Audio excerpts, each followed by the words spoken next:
Hey guys, what's up everyone, this is Umang Sharma from आपका सहपाठी। Friends, आज की क्लास में हम करने वाले हैं आपकी अकाउंटेंसी एनसीईआरटी की बुक का चैप्टर बैंक रिकंसिलिएशन स्टेटमेंट का क्वेश्चन नंबर 4।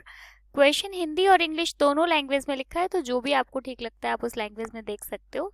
और हाँ, साथ ही एक चीज़ और कि हर थर्सडे को शाम को 7 बजे एक लाइव क्लास आती है क्लास 11th के लिए, जिसमें हम लोग वो बिजनेस स्टडीज़ के सारे क्वेश्चन, सारी थ्योरी डिस्कस करते हैं, जिसके चांसेस बहुत ज़्यादा हैं आपके एग्जाम्स में आने के।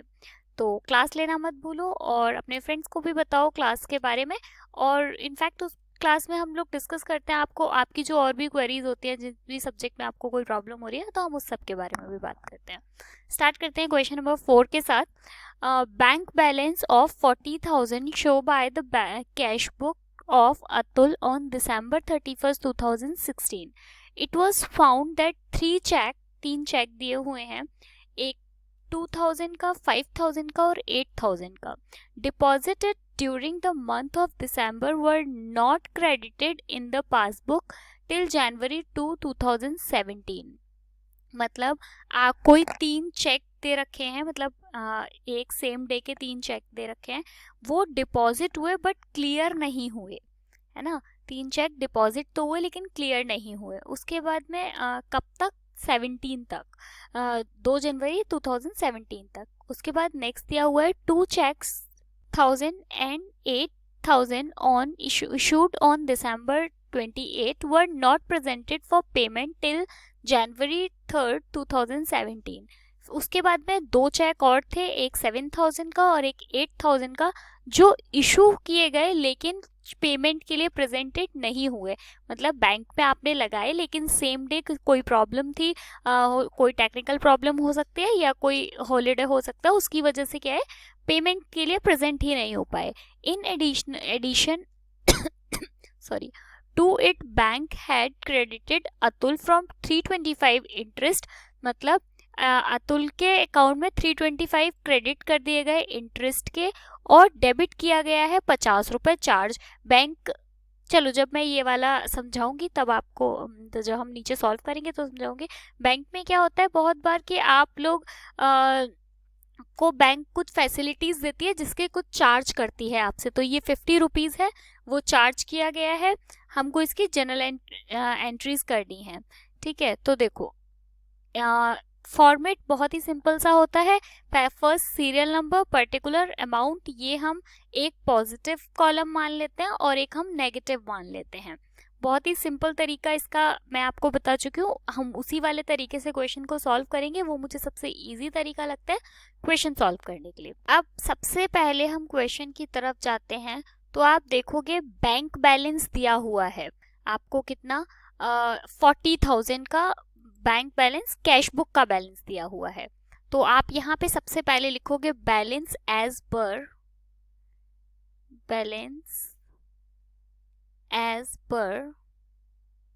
Cash book. कितना दिया हुआ है? 40,000, ये हम यहाँ पे लिख देंगे। ठीक है, उसके बाद में नंबर फर्स्ट दिया हुआ है कि 3 चेक दिए गए हैं आपको जो डिपॉजिट हुए बट क्लियर नहीं हुए। ठीक है, तो नंबर फर्स्ट एंट्री, हम एंट्री करने से पहले थोड़ा सा समझेंगे अलग से। देखो, मान लो ये आपकी कैश बुक है और ये आपकी पासबुक है।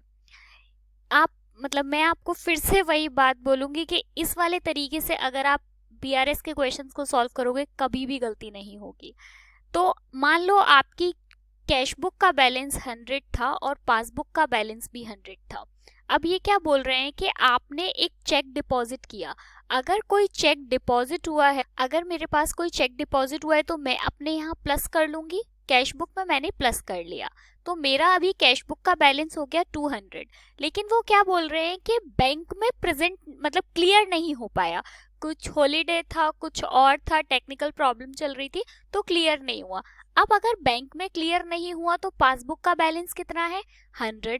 हम पहले ही बात कर चुके हैं कि जो भी चेंजेस हम कर सकते हैं वो सिर्फ कैश बुक में, पासबुक में हम कोई चेंज नहीं कर सकते, क्योंकि पासबुक में जो भी चेंजेस होते हैं वो बैंक कर सकते हैं, तो हम तो इसे टच नहीं कर सकते। अब हमें इन दोनों का बैलेंस सेम करने के लिए क्या करें? अगर मैं कैश बुक में से 100 रुपीज माइनस कर दूं तो क्या बैलेंस बराबर हो जाएगा? बिल्कुल हो जाएगा। तो हमने यहाँ क्या किया, माइनस किया। अब बस बहुत सिंपल तरीका है, यहाँ लिखो cheque, cheque deposited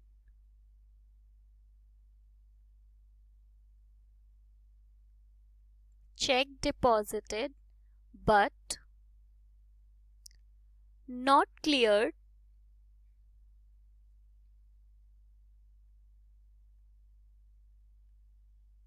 in December।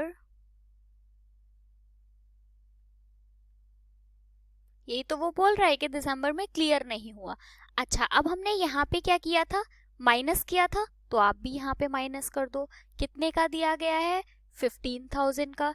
आप चाहो तो तीनों एंट्रीज अलग अलग भी कर सकते हो, 2,000 की एंट्री अलग करो, 5,000 की अलग करो और 8,000 की अलग करो। बट मैंने तीनों एंट्रीज मतलब तीनों चेक साथ में क्लियर नहीं हो पाए हैं, तो मैंने उनकी एक ही एंट्री कर दी है। इसके बाद में एंट्री नंबर सेकंड पर आते हैं। तो ये क्या बोल रहे हैं कि दो चेक हैं 7,000 और 8,000 के, जो कि इशू हुए लेकिन बैंक में प्रेजेंट नहीं हुए। तो आ जाते हैं यहाँ पे नंबर सेकंड पर। नंबर सेकंड के लिए आप लिखो check issued but, check issued but not presented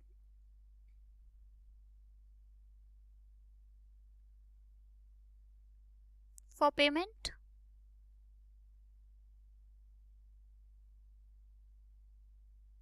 present नहीं हुए पेमेंट के लिए। तो अब आप सेम चीज फिर से करो। ये आपकी कैश बुक है, ये आपकी पासबुक है। कैश बुक का बैलेंस फिर से 100 मानो, पासबुक का बैलेंस फिर से 100 मानो। अभी दोनों का बैलेंस बराबर है। अब आपने कोई चेक इशू किया, अगर मैंने कोई चेक किसी को दिया होगा तो मैंने मेरे यहाँ से माइनस कर दिया होगा। हम एक एग्जाम्पल मान लेते हैं कि मैंने 50 रुपए का चेक इशू किया, तो मैंने मेरे यहाँ 50 रुपए कम कर दिया। इसका मतलब कैश बुक का बैलेंस अब हो गया 50, बट पासबुक में कुछ एंट्री नहीं हुई क्योंकि वो बैंक में पेमेंट के लिए प्रेजेंट ही नहीं हुआ। कोई भी रीजन हो सकता है, उस दिन संडे था, आपने सैटरडे को चेक लगाया, संडे हो गया और बैंक में चेक प्रेजेंट नहीं हुआ। तो बैंक पासबुक का बैलेंस कितना था, कितना रहा, 100 का 100 रहा। तो अब हम बराबर करने के लिए क्या करें, पासबुक में तो कोई चेंज कर नहीं सकते, केवल कैश बुक में चेंज कर सकते हो। अगर मैं कैश बुक में 50 रुपए और ऐड कर दूं तो क्या दोनों का बैलेंस बराबर नहीं होगा, बिल्कुल दोनों का बैलेंस बराबर होगा। तो हमने यहाँ पे क्या किया, प्लस किया। आप भी यहाँ पे क्या करो, प्लस करो। एक चेक दिया है 7,000 का और एक चेक दिया हुआ है 8,000 का, तो दोनों मिला के 15,000 हो जाता है। ठीक है, मतलब होप आपको ये तरीका अच्छा लगा होगा और आपको समझ में आया होगा। उसके बाद में नेक्स्ट दिया हुआ है, यहाँ तक हो गया। हाँ, आगे दिया हुआ है कि in addition to it bank had credited Atul for 325 rupees as interest and. अच्छा ठीक है, ये डेबिट वाला बाद में पढ़ेंगे, अभी यहाँ तक कर लेते हैं। अतुल के अकाउंट में 325 रुपीज क्रेडिट किए गए हैं। तो आप यहाँ पे number third bank interest allowed,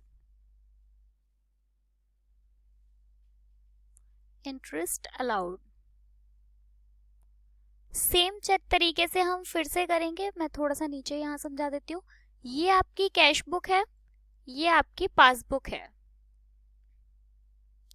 दोनों का बैलेंस 100 है। फिर से यही मान लेते हैं, दोनों का बैलेंस 100 है।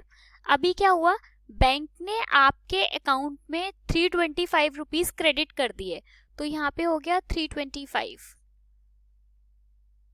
तो बैंक पासबुक का बैलेंस बढ़ गया, लेकिन आपको तो कोई इन्फॉर्मेशन ही नहीं थी, तो आपका बैलेंस उतना का उतना ही रहा।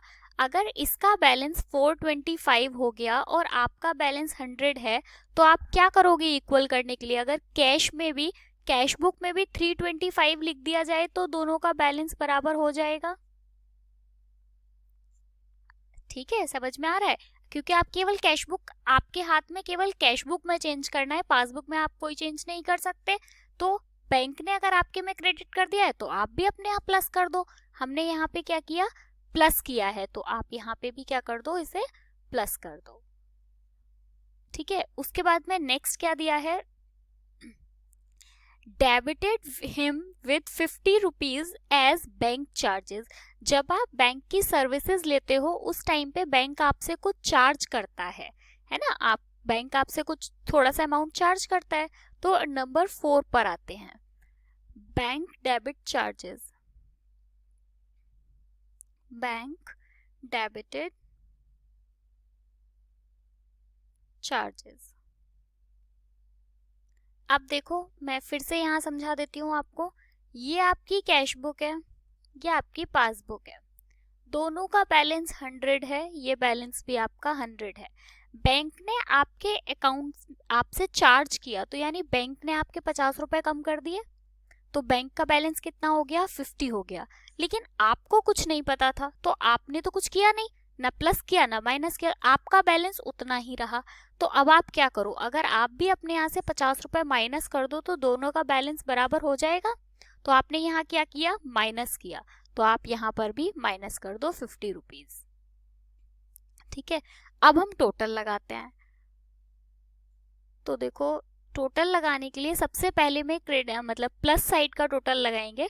तो हमारे पास यहाँ क्या है, 40,000 है, 15,000 है और 325 है।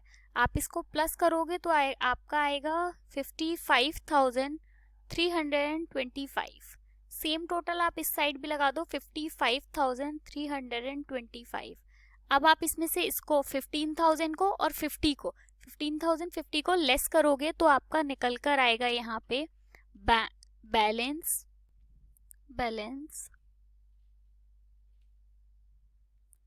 As per passbook. ठीक है, तो अब क्या करेंगे, आप 55,325 में से ये दो लेस कर दो, तो लेस करने के बाद में क्या आएगा, 40,275। ओके, होप आपको ये क्वेश्चन समझ आया होगा। अगर आपको अच्छा लगा है तो वीडियो को लाइक करना, अपने फ्रेंड्स के साथ ज़रूर शेयर करना और साथ में थर्सडे की लाइव क्लास को लेना मत भूलना, थर्सडे को शाम को 7 बजे। Bye bye, thank you so much.